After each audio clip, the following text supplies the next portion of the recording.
देख सकते हैं दोस्तों, यहाँ सब लोग मौजूद आ चुके हैं। तो यहाँ इतने लोग आए हैं तो क्या बताएं, देख सकते हैं आप यहाँ इतने लोग, बहुत ही ज़्यादा लोग आ चुके हैं। यहाँ आपको दिखाते हैं हम कन्हैया भैया को, देख लीजिए यहाँ सब बैठे हैं, देख लीजिए यहाँ सब ये वीडियो बना रहे हैं सब लोग कन्हैया भैया का। ठीक है यहाँ देख लीजिए, देख लीजिए यहाँ से भैया सब लोग यहाँ मौजूद है। ढेर सारे लोग आए हैं, ढेर सारे लोग आ चुके हैं यहाँ पर।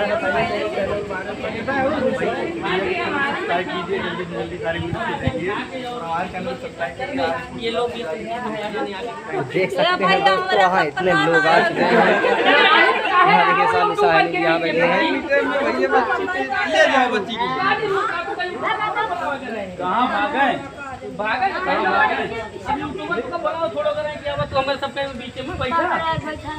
देख लीजिए नहीं अरे दादी, यहाँ वो चीज नहीं हो रहा। ठीक है, आप ये समझिए। हाँ भैया, अपन खींचा